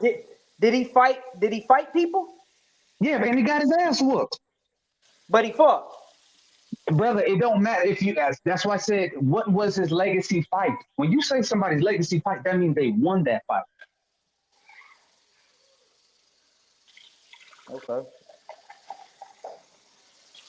So when we look at Porter, what does Porter put in the? I'm just asking you a question. Sean Porter, right? Is Sean Porter a Hall of Fame fighter? No question. Based on what? Resume and his works, his ability. But hold on. No. Ain't no Hold on. Because now I feel like, well, you got to look at it this way. All of his legacy fights, he lost. But he never was blown out. Every fight was competitive. Every fight, it was a dog fight where he was in it. No one fighter exploited him and made him look like he was a tomato can. Arturo Gatti got exposed. Oh, man, come on, bro. No. Not even close. No, I wasn't comparing Arturo. I said Leo Santa Cruz. Leo Santa Cruz, no, his probably his biggest win is against Abner Mares. His two biggest wins. And I bet you never even seen Abner Mares fight. No, I have not. Yeah, so Leo Cruz was built. But this is the thing though, bro. Hold on, let me call you back. Yeah, no sweat. Yeah, man. Hey, this is what we do over here. You know what I'm saying? This boxing thing, I ain't new to it. I'm true to it. You know, we go down these fighters' resumes. Like I said, Tank Davis is a hell of a fighter. When we're just looking at his raw ability, his intelligence in the ring, it's undeniable. He does not have a legacy win though. He has a signature win. He said, "Bro, you have not seen Abner Mares. He was a great fighter. Abner Mares was a really good fighter. But did he fight the best of the competition at his weight class? No, he didn't. Tank is a legacy himself. I disagree with that, brother, right? Because then when you say stuff like that, that legitimizes some of the wins that Canelo has against these UK tomato cans, these left Twix, right Twix guys, all of these Yildirim's and things like that. So I disagree with that. He's a generational talent, no question. He beat champions consistent. Okay. Yeah, he's beaten a couple champions, but he's brought guys up to weight. And yeah, let me see. The only legitimate champion that I will give him is what's the Mexican dude? He had a mohawk, and that's where he got his WBC. Was it W? He got his WBA championship at 30. And he lost it the next on the scale. Now was it Salito? I can't think of his name right now. Yes, Pedraza. Thank you, Pedraza. Thank you.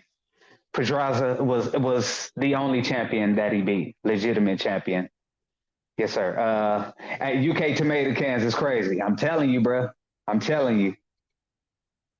Hey, I'll drop the link in the chat if anybody want to join up. That's what I can do for y'all, brothers. Because I appreciate y'all engaging with me. You know what I'm saying? I love this boxing talk.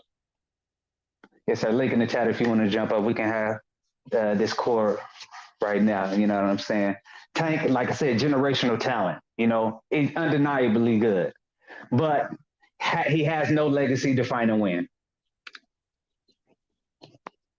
And when I say things like that, all we got to do is, if we fast forward 20, 30 years from now, what will be, if he were to walk away from boxing right now, only thing will be said is that he had crazy knockout power. Barrios and Gamboa, nah, He didn't get credit for him. Nope. Marios is a good fighter. You know what I mean? He's good at the 140. Yeah, Mario Barrios. He's a good fighter. Only thing that he offered Tank was work rate and size. That was the only thing. And he was a dog. Gamboa, no, he fought an old Gamboa. Last time Gamboa was good was when he fought Terrence Crawford. And even when he fought Terrence Crawford, he fought Terrence Crawford off a 1.5 year layoff because he was in disputes. He was going through a transition from promotional companies. Remember, prior to that, he was signed to 50 Cent, and they were having issues with him getting fights and so on and so forth. Then he signed with Top Rank after being off a 1.5 years, fought Bud Crawford with a major size disadvantage. You know, daggone Terrence Crawford is 5'8.5" with a 74-inch reach. That dude got a 6'2" arm reach. Yeah, he built like me, orangutan status. Weirdo. But came off a layoff and had success in that fight. A 1.5 year layoff. But that was the last time Yuriorkis Gamboa was good. Just because he blows dudes, what? Pause. Blowing dudes out don't take away from his accomplishments. But I'm not taking away from his accomplishments. I said he's a generational talent. I'm standing by that. But we have to have a level playing field. If you're not fighting the best talent, I can't give you more than that. I can call you what you are. You're entertaining. Mario Barrios was 2 weight classes bigger. No, he wasn't. He only fought at 140 prior to that. Nope, he was only 1 weight class bigger. After that, he fought first time at 147 against Keith Thurman. So he was only 1 weight class bigger. Bigger than in had power. That's a power statement. Mario Barrios ain't known for power though. He known for wars. If we look at Mario Barrios, his work, he has slugfest. You know what I'm saying? Mario Barrios get in the trenches with cats. He go to war. I've seen him literally have a cheekbone broken and slug it out with guys. Aztec warrior. He's a durable fighter.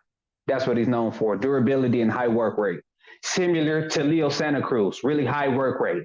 Guys that's go, throw 80 punches plus in a round. So real high work rate.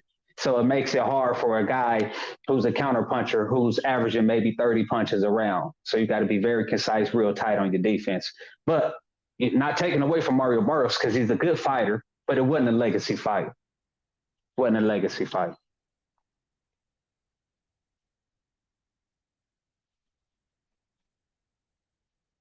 Brother Ray Imperial in the building, my brother.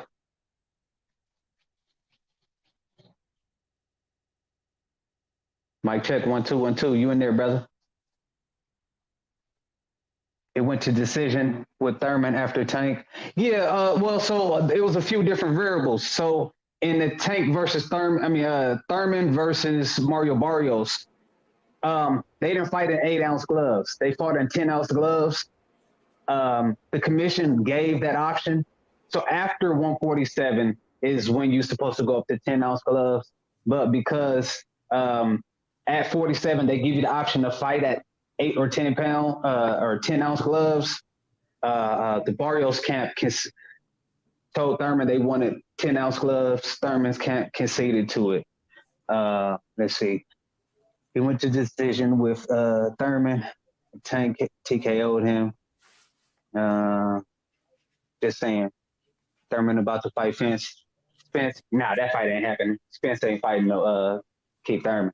If Spence fight Keith Thurman, that's because he done with the negotiations for the daggone Terrence Crawford. Brother Ray, you in the building? Okay. What's good, bro? Peace and blessings. Peace and blessings. Talking my sport. You know what I'm saying? Yes, sir. If you think about, bro, what you just said about Barrios, yes, sir, and the type of fighter he was, yes, right? Sir. Just because, you have to realize if there's a champion out there right? That's literally fit for him. You understand what I'm saying? The game is really about getting that belt, right? That's what it's really about. So if those people are holding the belts and you knocking them out, you wiping the motherfucking floor with them, bro, that's legacy shit. That's in my opinion. You understand what I'm saying? Because you can't really say that nobody that they put in there with him, with the exception of that boy Pitbull Cruz, could really withstand what he was dishing out. Well, here's the problem though. Mario Barrios didn't have a real belt. He had an interim title. So, you know, the politics part of it is that's the thing with me. You understand what I'm saying? Because this is a belt, that's not a belt. This is a real title. This is a real champion.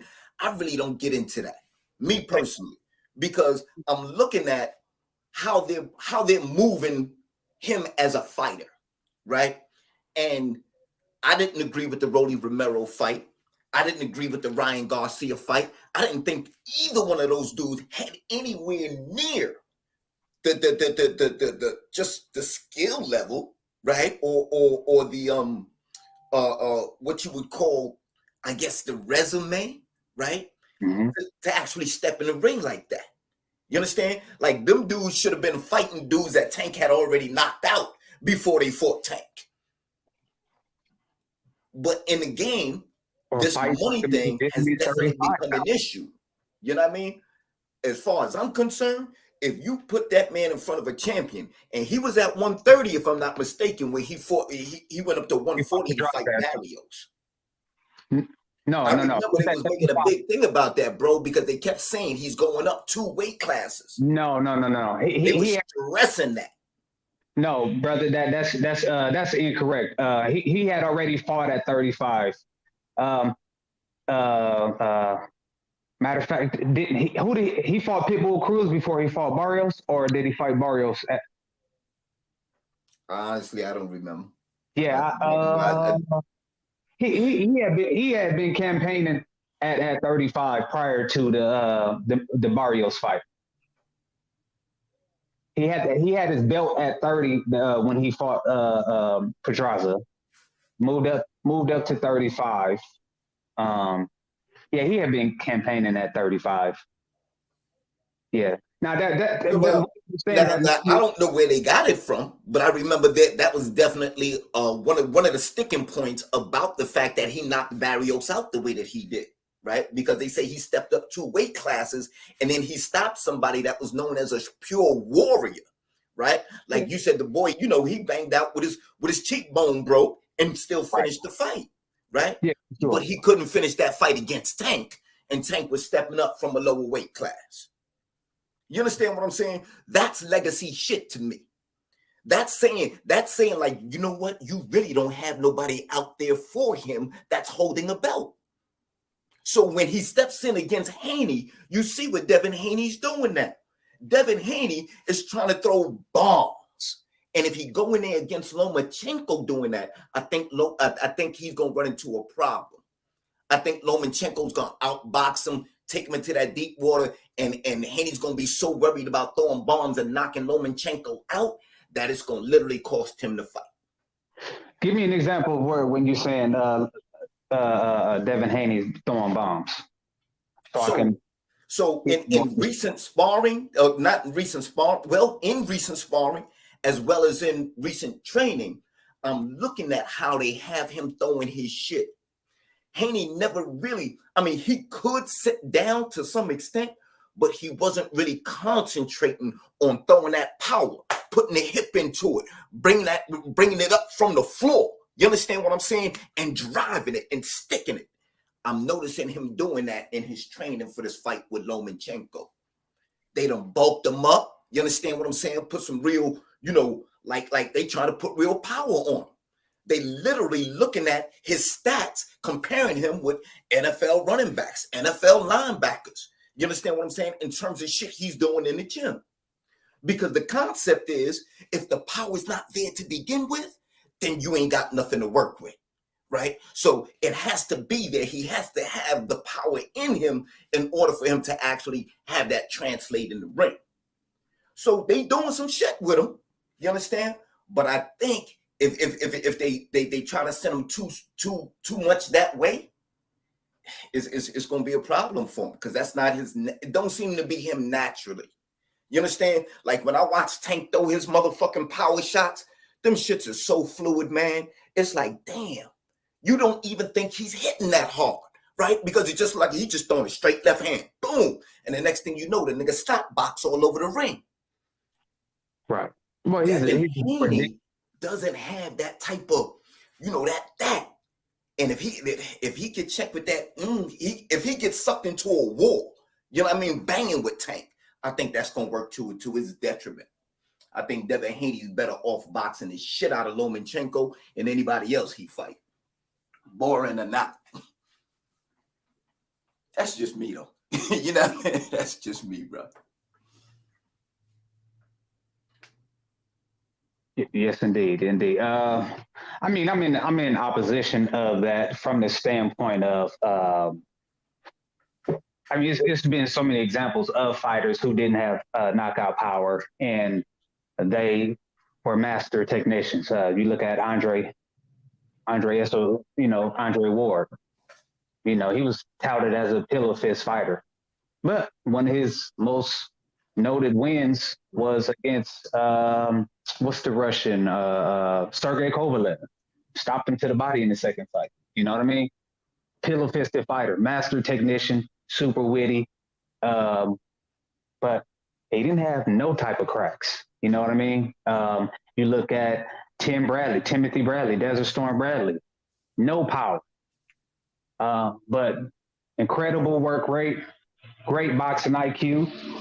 Later in his career, he started doing stupid stuff, trying to be a crowd-pleasing boxer. But, early in his career and when he was fighting intelligently, this guy was a master technician.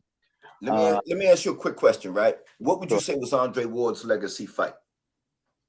Oh, it was definitely Sergey Kovalev. It would have been not Marcus Brown. What's the dude's name? It was the Super 6 tournament.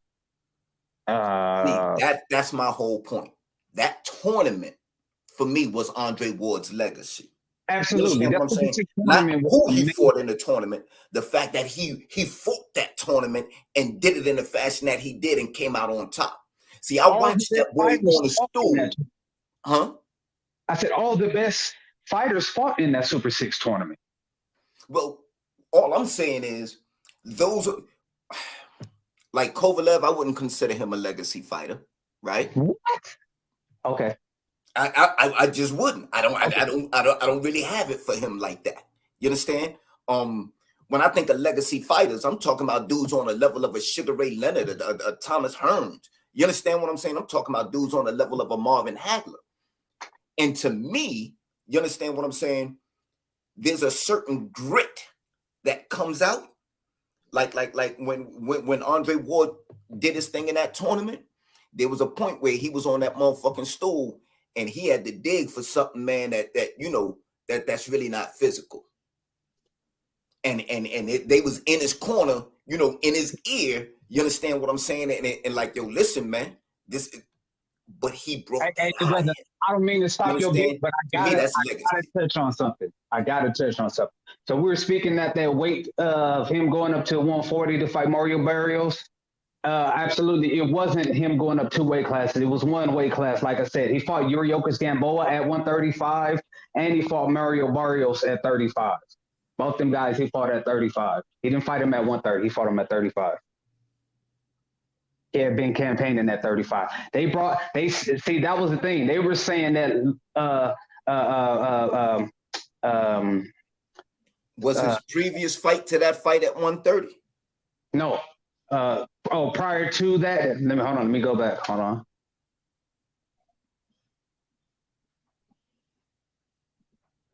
I definitely specifically remember, bro. That was like a big selling point for that fight. That was a big, like, can his power translate, 2 weight classes higher? Richard Nunez. And a lot of people were doubting the fact that he should even take that fight. I don't know if y'all remember the hype around that fight, but they was really saying like Tank is really too small to be making a jump like that and unproven in XYZ and ABC. So when he What? stopped Barrios, that to me was like, yo, Mother? what else do y'all want from the man? Can you hear me? Okay, there we go.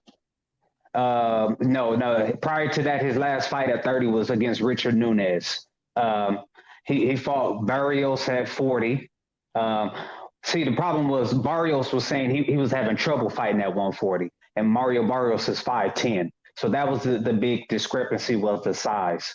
But prior to that, he had already fought 2 fights at 35. He fought Yuriokis Gamboa and Leo Santa Cruz. They brought Leo Santa Cruz up to 2 weight classes. Leo Santa Cruz was campaigning at 126, skipped 130, went up to 35 and fought Tank.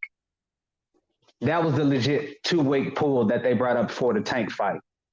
But he only went up 1 weight class prior to the Mario Barrios. It wasn't a 2 weight class jump. He had campaigned at 35, two fights prior. 140. Tame came in, at 139. I remember. Yep.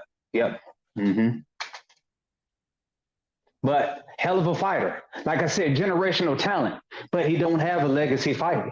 He don't have not one legacy fight. He has 2 signature wins, Pedraza and Ryan Garcia. He said Leo and Tank. They fought at 130? I thought it was 35. Okay, let me stand corrected then. I could have sworn he fought Yuriokis Gamboa at 35 too.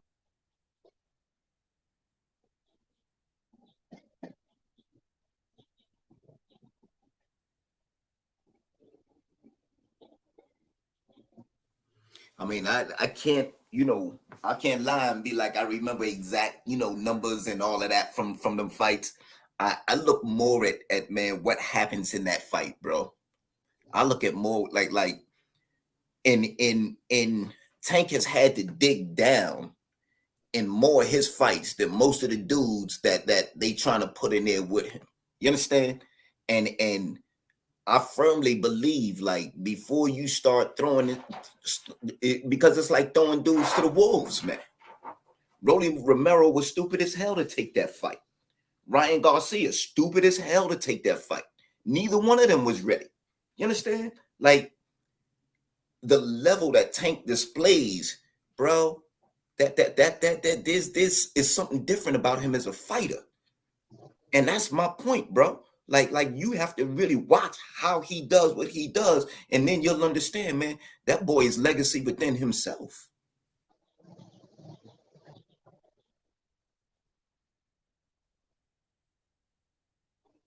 I dig it. Hey, I stand corrected. The Leo Santa Cruz, they did fight. Tank came in at 129, but it was the Gamboa fight. He fought at 35. It was the Gamboa fight. He does not have a legacy fight. Let's see. Yeah. Yes, sir. Hey, he definitely legendary. Like I said, he's a generational talent. This guy has, like I said, up until this point, like I look at, for me, that's why I use the analogy of David Tua. Generational talent, crazy knockout power, crazy left hook. You know what I'm saying? But just tell me his legacy fight that he won. You know what I mean? Very entertaining fighter, but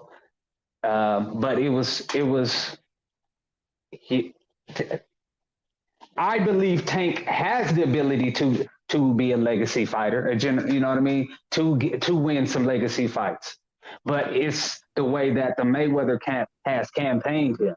I don't think that's any slight or saying that Tank doesn't or will not have these fights or doesn't have the ability to win, have some legacy fight. I just think that the Mayweather camp has not, they haven't moved him in that direction.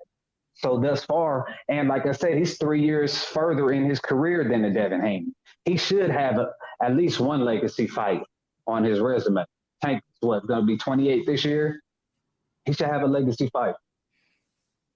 And who do we say was Haney's legacy fight? You got to give him Kambosos because he won undisputed. He fought for undisputed at that point. See, Cambosos beat that's my. I Lomachenko. don't know. I don't consider Cambosos Teofimo that good of a Lopez. fighter, bro. I don't think like No, but you look at how the build up, what caused it. He beat Teofimo Lopez. Teofimo beat Lomachenko. and honestly, I think Teofimo gave away that fight. Like there's no way in hell he should have lost to Cambosos, but he did, and I believe that was all mental on his part. I believe that was all like he just wasn't. Teofimo ain't who he think he is. You understand what I'm saying? He need to get back to basics. But at the end of the day, Cambosos to me is not like, man. I don't know. I don't really give him a whole lot of credit. That's all I'm saying. I just didn't really. I wasn't impressed. Twice. He went to Australia twice for that fight. Mm-hmm. Yeah, definitely a legacy fight. Definitely, you have to. You have to. I mean, to each their own. You know what I mean? But I don't give it. I don't. To me, that's not legacy shit. That's not really Look at the merits that was behind it. He got the belts. He went for the belts. He got them. But the caliber fighter that he was fighting, honestly, he should have knocked Cambosos out with very little problem. For the talent that we say Devin Haney is compared to who George Cambosos is, he should have knocked Cambosos out with very little problem, B. But look what Cambosos did to Teo. And look at how Teo, the success that had. But Teo got mental problems. Teo, come on now. But we're talking about Teo. You see how he handled that loss? He couldn't even accept the fact that like, you know, his esophagus blew up, all this, that, and the third. Yeah, that's Teofimo. I would agree is a talented fighter, but I wouldn't call him a legacy fighter. You know what I mean? He had a big fight with Lomachenko. He came through that. Who on Tank resume is a legacy fight, in your opinion? So that's why I say I don't necessarily look at the individual fight as a legacy fight. You understand what I'm saying? I'm looking at the fighter himself and what he's doing in the ring. That's his legacy. You understand what I'm saying? I have a different perspective as opposed to how it's built and all of that. That's a whole different thing. If you tell me you taking on an opponent, you normally go in at 130, you taking on an opponent at 140, and the whole world is doubting this decision. You understand what I'm saying? Like, but Alvin Gordon them knew what they was doing. You understand? They knew what Tank was built like. So when they put him in there and he showed what he was. You understand? Tank ate a lot of leather in most of them fights. Pedraza, Barrios, but listen, he walked through that and did his business and left them dudes crumpled on the mat. You understand? Like nobody's doing that. Nobody's doing that. Yeah. I'm watching even Frank Martin and Keyshawn Davis in their early fights and stuff like that, bro. And they running into situations where it's like, oh, okay, I wasn't really ready for that. Name a fight where Frank Martin ain't ran into no trouble yet. He just wiped out Lil Ali. That was a step-up fight. Frank Martin ain't ran into no trouble. You say he just wiped out who? Lil Ali, the Puerto Rican or Cuban dude. They call him Lil Ali. Yeah. I can't think of the brother's name. But that was supposed to be he looked like a young Cassius Clay. Yeah. But I know you talk about which I can't give Tank that, because what that does is it legitimizes other fighters when they don't fight the best competition. Hence, look at what Canelo has done. He's avoided a lot of the best competition that was around him and fought a whole bunch of these European left hooks, right twicks. Yeah, he went up in weight. These guys were really bigger than him. And he went in. Is Canelo Alvarez a legacy fighter? He has legacy wins. And yes, you have to give him that. But if we go and break down his resume, His resume, it's a lot of holes in his resume. But see, this is what I'm saying, right? You cannot put all the weight on the fighter for who he fights. Yes, you can when you're the star. Now, And bro, the promoters run the game, bro. That's a fact. Promoters run the game.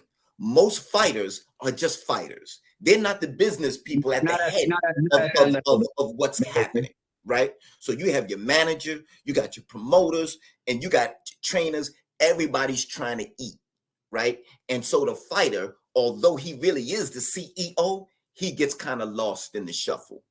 So we've known forever that fighters don't really choose their own fights. They can say this, they can say that, but the promoters, the managers, they're going to get it together and they're going to make the fight that they think is best for the box office, for the pockets, and for the continued success of their fighter, right? So I'm not looking at who's setting up the fights or how the fights are set up. I'm looking at how the fighter is performing in the fight. Well, I'm looking at, does he have that dog? Does he have that switch that he can turn on and say, even though I'm behind, let me go ahead and finish this dude and get him out of there, right? Even though I may be struggling with style or whatever, like figuring that shit out and then finishing, dude, that's serious business. That's serious business. Like, that's not something that every fighter can do, bro. And to me, when a fighter shows that consistently, that's a hell of a legacy. I disagree. I totally disagree, because if you fight in tomato cans, I'm not going to then hold you up. You have to fight its best, fight the best. If you're not fighting your contemporaries, I can't. But if he was taking belts, who else is better than those holding the belts? No, brother. Wait, repeat that. If he's taking belts, who else is better than those holding the belts? He's not taking belts. You talking about interim titles. See, you getting caught up in the rigmarole. That's the politics being forced to you. He's not fighting the legitimate belt holders. Tank don't have one legitimate belt. He has interim titles. He didn't fight. It wasn't a legitimate. Barrios is a contender. Barrios did not have a legitimate belt. He had an interim title. You know who had the belts at 140? Josh Taylor. You know who else has a belt at 140? Regis Prograis. Those are legitimate 140s. He's not fighting those guys. And Jack Catterall is a legitimate 140. It's legitimate 140s up there. He fought Mario Barrios, another Al Heyman fighter. Like I said, similar tactics as Leo Santa Cruz, but Mario Barrios didn't name me his signature win. If you're not fighting the best competition, then I can't give you that status. I can't give you that status, because what it does, ultimately, it takes away from the guys who are fighting the best competition. You look at, and I go back to Terrence Crawford, and we look at Earl Spence. Earl Spence's resume is heads over heels better than Terrence Crawford. Yes, we look at Terrence Crawford, and he's the goods. I can't take anything away from the guy. The guy shows all the ability. But his resume, if Terrence Crawford retires today, his legacy is nowhere near what Earl Spence's will be when it's all said and done. Again, I got to disagree. I got to disagree. What's his legacy fight? Crawford, but his legacy is what he does in the ring, bro. Okay. What he does in the ring, bro. In boxing, it's no longer good anymore. There's very few dudes, man, that have that bite down and finish. You understand? But against what competition, brother? Say what? The bite down is against the best. If you're doing it against people you're supposed to whoop, man, come on. You're supposed to win. What makes one fighter supposed to win against another? who they are, their abilities, their skill set, the type of competition that they fought. So if you go into a championship fight, you're fighting another champion. Brother, What else is there to prove? Watch this. How did Rolly Romero become a champion over the weekend? Because boxing is literally, they place people in position, brother. Is Rolly Romero now a legacy fighter because he's a WBA super champion?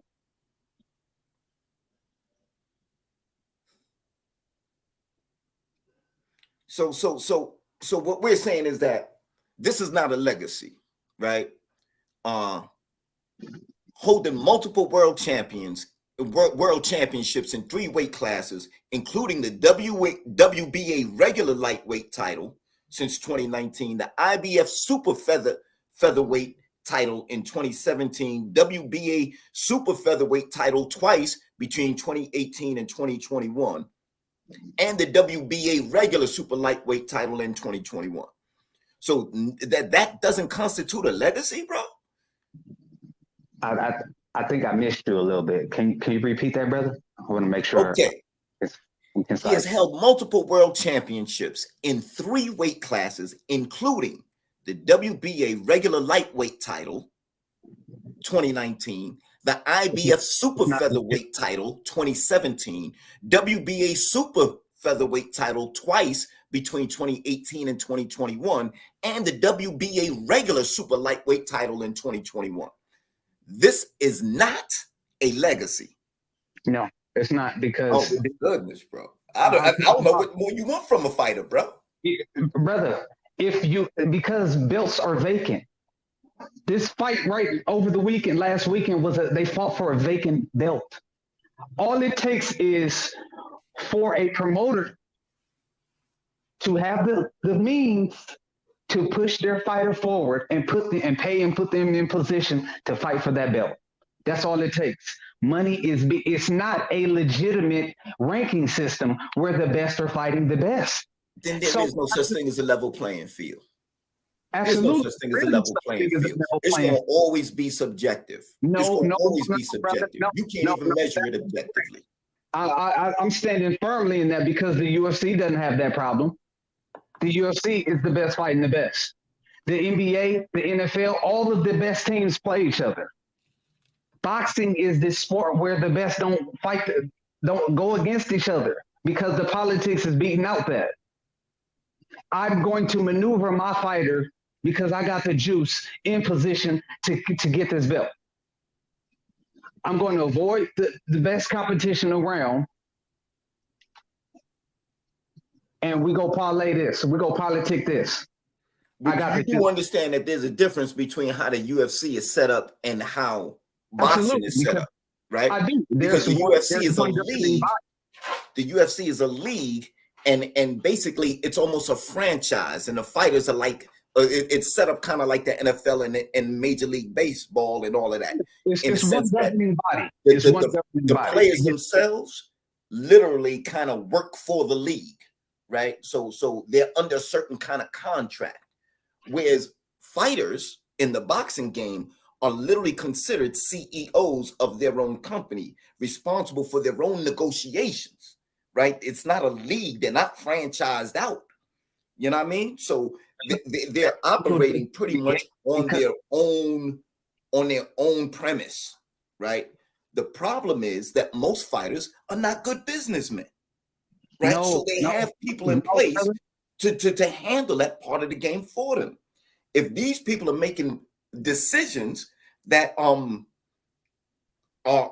concerned with the continued success of the fighter, I can understand that. But at the same time, I have to look at whether or not this fighter is the real deal, right? Like, there's a lot of dudes in there. Rolly Romero, Ryan Garcia. I do not consider them real fighters, bro. Just because they've had the I don't know, whatever you want to call it, to get in the ring and do all of that and all of that. There's certain people that's really with that. You understand? I watched Sean Porter against Bud Crawford. Bud Crawford made Sean Porter quit. No, he didn't make him quit. Yes. His dad threw in the towel. No. Sean Porter asked for that, bro. Go back and watch that. Now that's When, dishonest listen, right there. when Crawford dropped him and he started going into the little histrionics and banging up the canvas and all of that. Oh, listen, bro, that was saying, yo, throw that flag, bro. You being that was saying, throw that flag. You being dishonest, brother. No, bro. No. I looked, yo, bro, they slowed it down. They slowed it down. Crawford literally looked in his, not Crawford, Porter looked in his corner, looked at his father, and you saw his right hand kind of make a gesture like, yo. Oh no, brother. Oh, don't do that. Don't do that. I wish I could go back and find the video, bro. I'm gonna go back and see if I can find the video. Man. But they literally said, yo, you could see Porter getting up.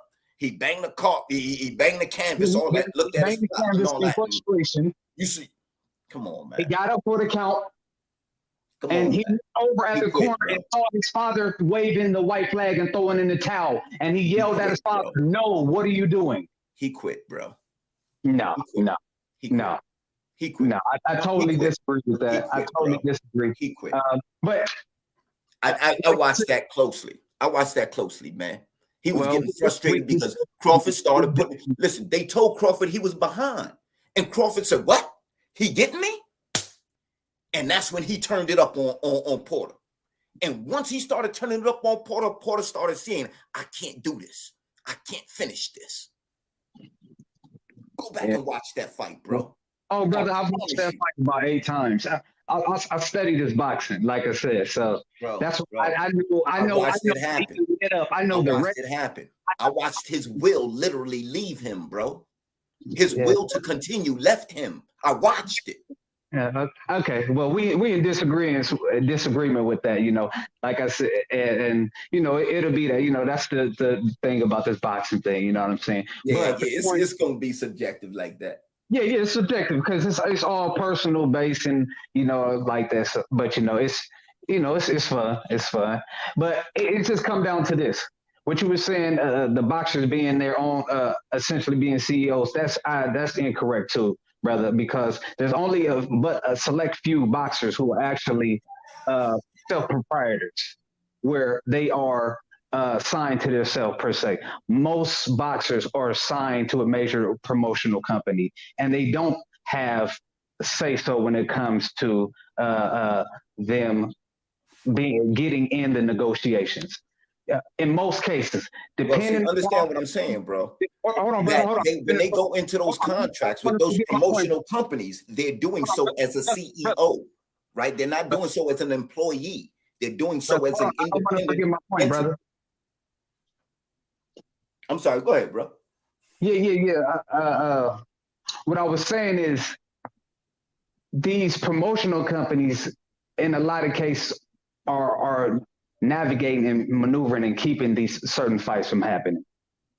On top of the fact that once you get to a certain level, there is a certain amount of pull that you have with these promotional companies. And it's just like with anything. If you're a star player for a sporting team, if you were that kid in class, you had more pull with the teachers than, let's say, the less popular kids did. It's the same concept.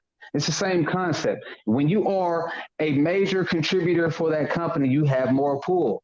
And like I use examples of a Canelo Alvarez, guys like that who didn't fight the best available competition because it was more, they didn't want those losses.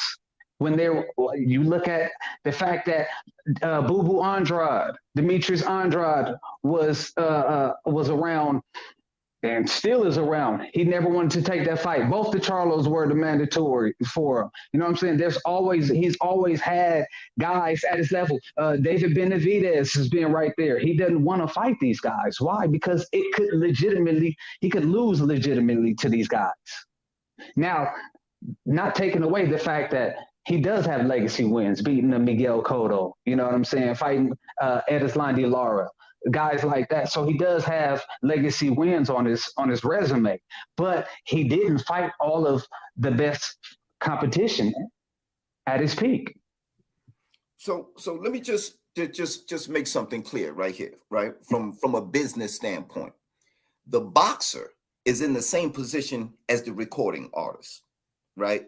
The same relationship that the boxer has with the promotion company is the same relationship that the recording artist has with a major record label.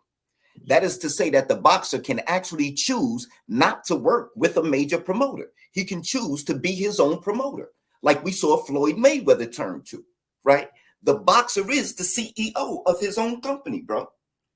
That is his position. Whether or not he's actually has a business on paper that says he's the CEO is a different story, right? So when he signs these contracts with a promotional company that says, well, you owe me 10 fights, well, then he got to fight them 10 fights. You understand? Like, that's him in contract with that promotional company. That's not him as an employee or franchised out by the promotional company.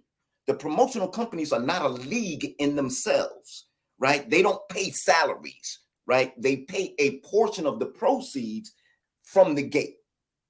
Right. I just wanted to make that distinction. They operate as a league, because hence you see majority fights are in-house fights. So they will match you against their fighters. So they do operate as a self-proprietor. Well, my point is that the boxer can always opt out not to work with a major promoter. He can promote himself the same way we saw Floyd Mayweather do. But okay, and he has that choice. It's a choice that most boxers make because they don't understand that business side of the game. You understand what I'm saying? The boxer does have that choice. He is his own boss. Absolutely. I mean, but that's the same we can say about any man. Any man is essentially his own boss. It's whether or not you choose to accept the responsibility of that. But that's not necessarily always a reality. And Floyd didn't do it on his own. He had Al Heyman. And Al Heyman is from where? The music industry. Right. And also Al Heyman understands the relationship of the individual to the industry, right? So it made him an effective business partner for Floyd Mayweather. Absolutely. But here's where I'm going though. Who is Al Heyman the I guess you would say the president of? The PBC, Premier Boxing Promotion. That's Al Heyman. Okay. So Floyd, yes, he quote unquote went off and it was the money team, but ultimately he was advised by probably the most intelligent guy in all of boxing. And hence, moving forward, created the PBC banner. So Floyd wasn't, just doing it himself, and no, that wasn't my point at all. My point was that he could do it because he was his own boss. He wasn't his own boss. He was the face of it. And at that point, what I can do is I can direct you to some other boxing channels that can go more in depth and really break down the business that Floyd has been dealing with as far as with the PBC and everything. Yeah, Floyd. I'm talking about when he became Floyd Money Mayweather. We talk about Money Mayweather. Decided to start promoting his own fights when he was still active as a fighter. Right. That was a choice that he could make because he's his own boss. Every fighter has that choice, bro.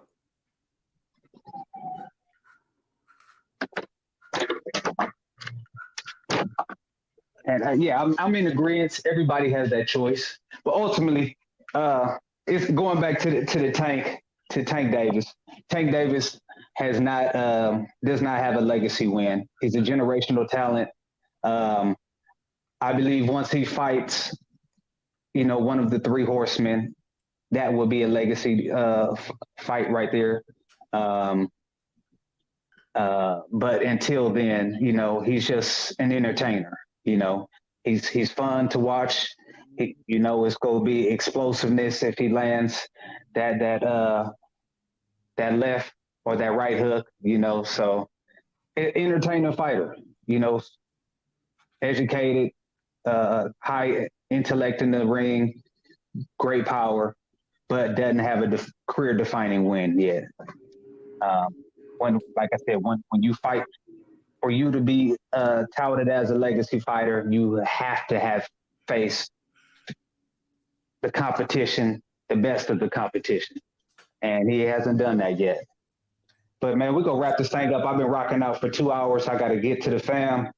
Friday though, we giving we giving our predictions and we go break down the weigh-in. So Friday night we doing that, and then Saturday we doing post-fight. Break down the the fight, our thoughts and moving forward what we'd like to see. Brother Ray, let the people know where they can find you. Well, y'all know what I do, man. Imperial Flame Channels. That's the YouTube channel. If you look it up on Facebook and Instagram, it's gonna be the same. Nothing new there.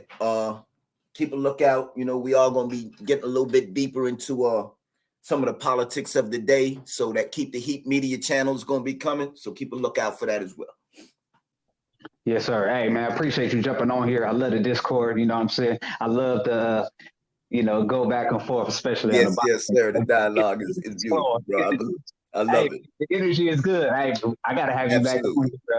I don't like everybody agreeing with me. So, I like this shit right here. Yeah, man. This was fun. You know what I'm saying? Take a stress reliever, the rigor and role of being a black man every day living in this wicked, decrepit society. And, you know what I'm saying? Just really getting to break down the hobby that I love the sport. And, hey, salute to everybody that came through. You know what I'm saying? Everybody who elbow dropped that like button. My boy, Laura Scotty, aka Shout to God, my brother, my co-host who was on here earlier, Firehouse Kennels. Salute Samurai Kennels. You know what I'm saying? White Weight, appreciate all y'all brothers. And everybody who's gonna watch this follow up, make sure y'all elbow drop that like button, hit your bell notification, share this. You know what I'm saying? This is what we're doing.